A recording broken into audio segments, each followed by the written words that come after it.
Welcome to the Get Mentally Fit Insight series, where we explore mental well-being and performance in the workplace. This month I'm exploring high-performing teams.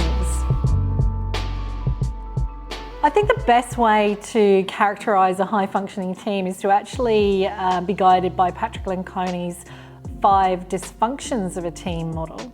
He talks about 5 dysfunctions of a team, whereby if you don't have these functions, then your team will not function. I prefer to come from the positive angle, which is basically saying you need these 5 functions in order for a team to perform at its best. And then the residual outcome of that is mental well-being for the individual and the team. The 5 functions of a high-performing team are trust, unfiltered conflict, accountability, commitment, and results. To explain this a little bit further, trust within a team is really demonstrated through having respect for the individual, being accepting of them, of their strengths and weaknesses and development areas. We also have unfiltered conflict, or what could be termed in today's languages psychological safety, where individuals feel safe to put forward ideas, to challenge ideas, and to get involved in ideological conflict, not to be confused with interpersonal conflict. We have commitment as a function of a team, and this isn't consensus.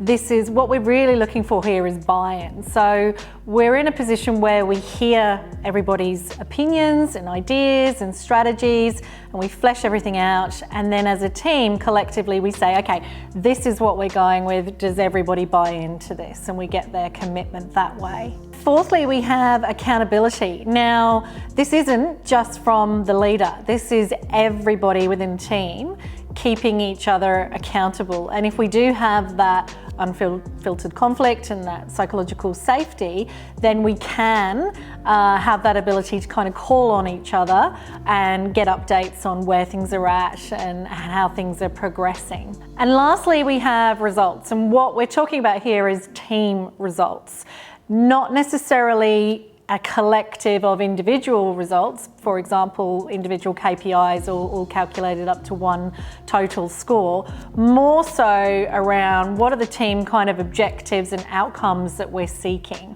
as a result. You'll know when you have a low functioning team, fundamentally because one of these 5 functions that I mentioned is going to be dysfunctional. For example, if there's no trust in the team, your team meetings are going to be very short, with very few ideas being put forward. Tasks aren't necessarily going to be assigned freely because the manager is not going to be totally confident in individuals' competence or their ability to complete tasks. And the consequences can differ depending on the team's desired outcomes. But generally, things can take longer to implement, frustration can build, and individuals will tend to work in isolation and sometimes against each other and not cohesively as a team. To set a course of improvement for a low-functioning team, you can use an organisational change methodology called Appreciative Inquiry. So Appreciative Inquiry is a really positive organisational change methodology. In the first instance, you are in discovery mode of what's working well and why it's working well. Then you go into sort of a dream mode of looking for what could we do differently or what could we implement. And the best way to get the outcomes for this is to take away any restraints. So that can be budgetary restraints, resourcing restraints, etc. How can we get the best out of our team? How can we help them to perform the best?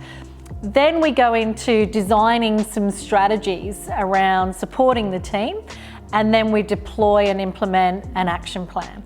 So if you're looking to increase the performance of your team, it's a really good starting point to get an understanding of, well, what are the functions that support a high-performing team. So do look up Patrick Lencioni's work and then use the Appreciative Inquiry methodology to explore different ways that you guys can support yourself and perform at your best for the team and the organisation.